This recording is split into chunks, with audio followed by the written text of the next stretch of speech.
Have you ever seen people that come to your office wanting a divorce and somehow you're able to talk them off the ledge, so to speak, and or once they reach your office, it's kind of a done deal?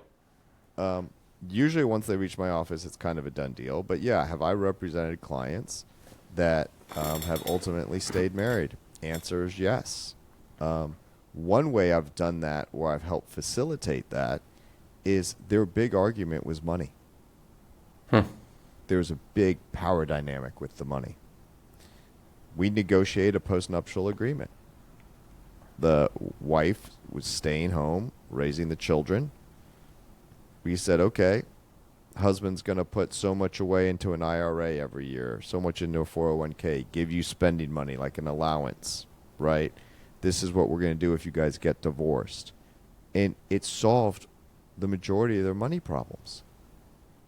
Which solved the relationship Which as well. solved the stress of the relationship and solved the stress of when someone got mad at the other one and said, I'm going to kick you out. This is my house. I'm going to leave you on the street.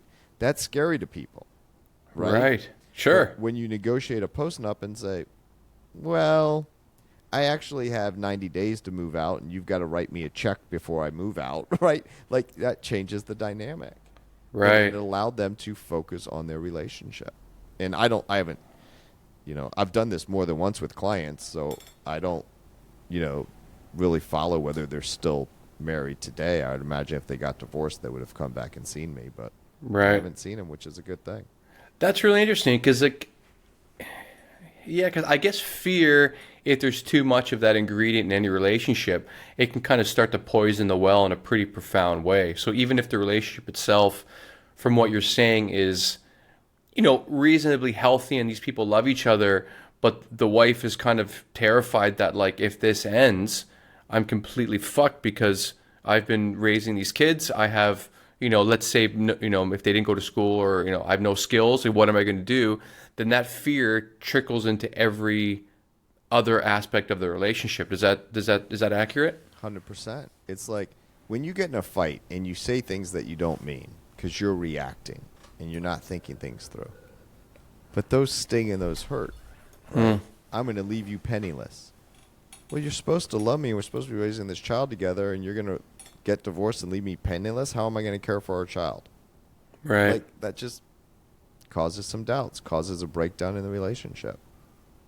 Right. And I'm curious about because obviously I've probably heard more perspectives from men that are getting divorced. Some have had good divorces, some have had nightmare city sort of divorces. But and there's been scenarios where we'll have negotiated like a child support alimony sort of situation, and then after even so many years, his former partner would refuse to work, and she would take him back to court to try to get more money to garnish more of his wages. Like how is that those situations even legal? And this guy's one of the nicest guys I've known, and he was going through this, trying to do his best to pay for his kids and all these things, and Right. like his former partner was just trying to make his life worse so that she didn't have to live hers. Yeah, so you ask a great question. How is that even legal? It depends on the state. So Right. in Florida, there's now, as of July 1st, 2023, there's more of a formula for the most money a spouse would have to pay. And also, the formula says for the most length of time you have to pay. So Right. that helps solve that problem somewhat. Also in Florida, when a spouse receives alimony, former spouse, that's supposed to meet their needs. So for them to come back and say they need more, why do you need more?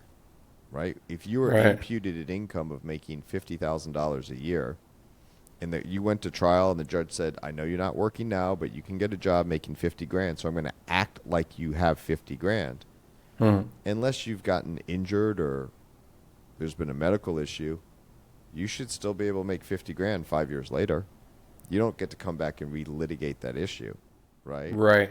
And in Florida, like inflation alone, there's some nuance to this, so don't take it as in written in stone.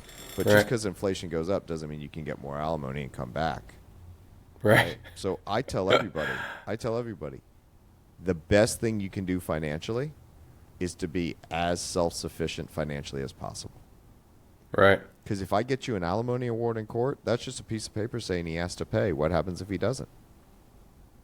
Oh, You're that's calling interesting. me back, right? Right. So a lot of lawyers will say, "Oh, don't get a job. We can get more alimony," you know? And I'm like, "Go get a job. One, you're going to feel good about yourself. It will give you something to do. Jeez, You want to get back into the workforce now and not wait 3 years down the road because you need to start earning income." But right? some lawyers are giving the advice, don't get a job. I can get more money from your all former the spouse. time. That is gross.